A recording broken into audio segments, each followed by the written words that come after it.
Welcome back to Edinburgh Fest Live. Yeah. This is your daily dose of the very best of the Edinburgh Fringe Festival. If you've missed our previous episodes, head over to YouTube and search SBC Edinburgh Fest Live. Now, I think it's time to meet our next guest. We have, of course, coming up, Hairy Mary, the cooking sensation. We're very excited about that. But first of all, we have our next guest. Their show is called Around the World in 80 Drinks. I'm excited. Let's welcome the Thinking Drinkers. Welcome. Cheers. And may I first welcome Audrey and Jean, who are our lovely volunteers who selflessly are coming up here this afternoon just for a sip of the 4 drinks we're going to be sampling this afternoon. Yes. Now, for those who haven't seen us, our show is all about drink. We celebrate drink, and as part of the show, we give out 5 free drinks to every audience member. And we've been coming to the Fringe for 6 years now, and we've been selling out every year, which is quite weird. It's weird. Turns out Edinburgh audiences really do like a free drink. But our key message as the Thinking Drinkers is to drink less, but drink better. So we are trying to encourage people to think about what they're drinking and drink in moderation. If Oscar Pistorius has taught us anything, it's that it's not big or clever to get legless and do shots. So it's always our aim to try and encourage responsible drinking. So we begin our drinking journey in the show. We go around the world. There aren't 80 drinks. There are only 5 drinks, but that's good enough. We begin in Greenwich, South London, the home of time, where the meridian line divides the world into 2 parts, east and west, and it's also the spiritual home of seafaring. But more importantly than that, it's where the beer that we brewed was brewed. It was at the Meantime Brewery in Greenwich, and we give out a beer at the beginning of the show called African Queen, and it's made with 1 single hop called African Queen. We haven't got it here today because it's such a small batch, rare, exclusive beer. We save it for our audiences who actually pay to come and see our show. Well, we move from there on a boat, which we have a bar on the set, and we turn it into various forms of transport, which is interesting in itself because I had a hernia operation 4 weeks ago. That's not a joke, that actually happened. It was quite horrific. And Ben has to do all the lifting, don't you, Ben? I do. It's great fun for Ben. And we turn the bar into a boat and then travel around the world, and we go to India, follow the India Pale Ale routes down to India, where we have gin. Now, the gin and tonic was very important in India because it helped protect the colonials against malaria. There's quinine in the tonic water, which contains cinchona bark, which acted as a barrier, a medicinal barrier against the parasite. So gin has a real heritage in that part of the world, and the gin and tonic really emerged from India and that drinking culture. And we drink Plymouth gin in the show, and Plymouth gin was first made in the 1780s, so it's a great historic gin. A lot of people enjoying gins at the moment. There's a bit of a renaissance in the spirit, but Plymouth is one of the original. And it's a lovely gin to drink neat. I'm sure you'd agree, ladies. No tonic. No tonic. We're not made of money, Jean. No, sip it neat because they don't use botanicals in Plymouth. Have a little taste of that. And it's got a very rounded mouthfeel because it's a pot still gin. So it's actually easy to drink it neat. And Winston Churchill insisted on Plymouth in his martinis. Soft. Yes. Very soft, isn't it? Yeah. Do you like it? Smooth. Soft and smooth. Yeah. Very good. We've not been telling these people anything. And it makes a wonderful aperitif. Oh, really? Yes, which is the French word for dentures. Okay, so we're going to move on to the next drink, which in the show we go from India, we go into Southeast Asia, and then we arrive in Vietnam, and there's a Vietnam scene. It's great. Looks very much like a battlefield, and we talk about how alcohol historically has been a very powerful weapon on the battlefield. Long before the invention of penicillin, the only way to clean wounds and boost morale was drinking. And then we move on to drinking this Bullet bourbon, which is an American whiskey. Okay, we have 2 whiskies in the show. We have an American whiskey and we have an Irish whiskey. We would have a Scottish whiskey, but they were too tight to give us any. So we're going to move on. This is an American whiskey, okay? And the difference between this is a bourbon. Is this the bourbon one or the rye one? We're drinking bourbon. The difference between a bourbon and a Scottish whiskey is that a bourbon uses 51% corn, when they make it, whereas most whiskies in Scotland is it is sweet corn, funnily enough, but not yellow sweet corn. It's corn that happens to be sweet, and it gives the whiskey a lovely natural sweetness.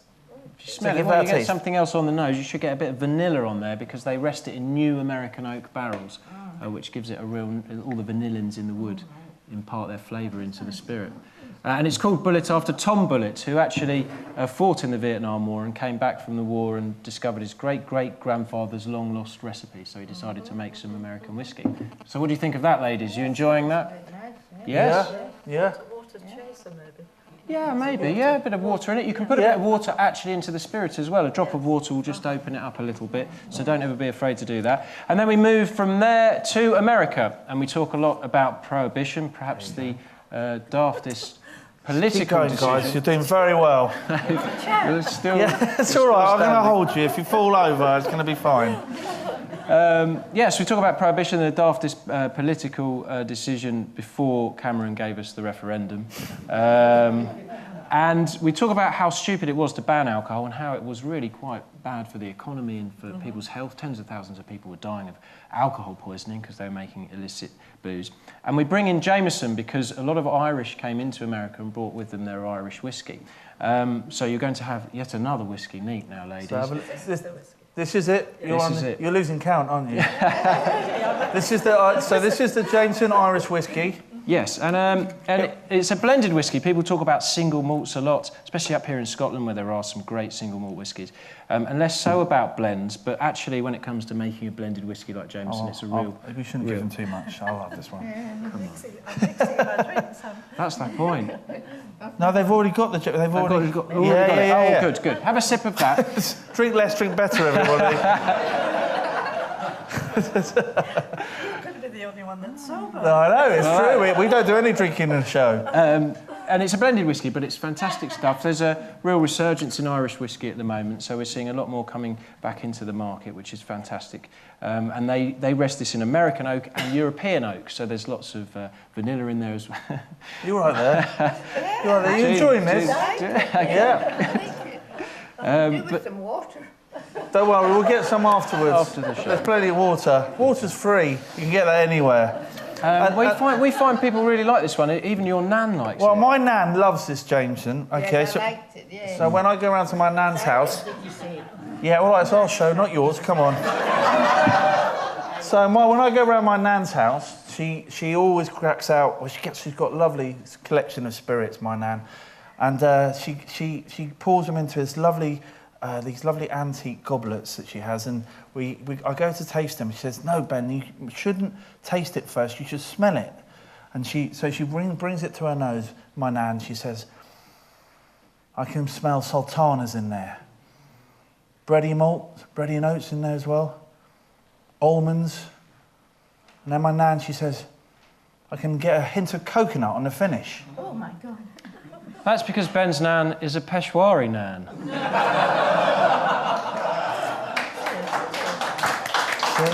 There we go. And finally, we move to South America, Venezuela, and we have a Venezuelan rum. This is the good stuff. This is very good. You'll like this, ladies. A lot of people think that rum just comes from the Caribbean, but actually it can be made anywhere in the world.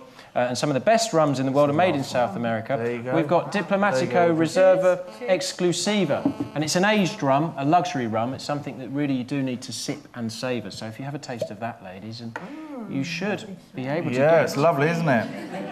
It's made with molasses, refined sugar, and sugarcane juice and sugarcane honey in there as well. It's really nice. That is nice, yeah. A lot of people taste chocolate on it, and we find it really changes the perceptions of rum. This is wonderful on ice cream. My 1-year-old loves this stuff on his ice cream. It's wonderful stuff, and the whole of the show is all about how different people and different cultures around the world drink, how they approach alcohol. And I think a lot of people think we in Britain and Scotland, I imagine, and to a certain extent, have an issue with drinking. We have a very immature attitude to alcohol. But then you go around the world and we discover that actually everyone drinks pretty much. The Middle East, not so much. We don't really go down there too much. Bit of a conversational cul-de-sac, that one. But we realise that it's all about, it's not the alcohol itself that engineers bad. You're right there. You're right there.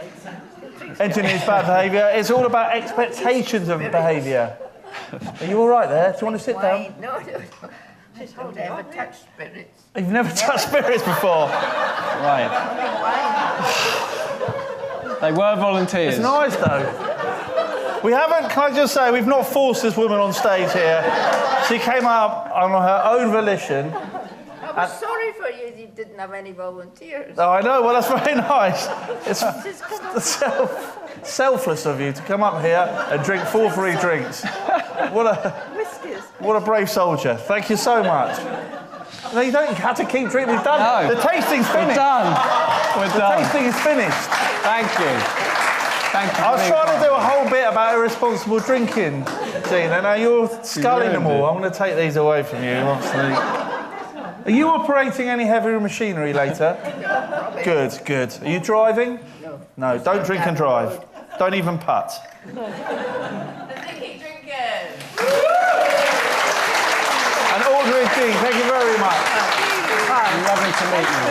Thank you very much. Thank you. Come and see the show. Lovely to meet you. The thinking drinkers and 2 very happy ladies. Thanks, ladies. Hey, do you have a nice time? My name's Sam. Hello. Thank you. Thank you. Thank you very, very much to the thinking drinkers.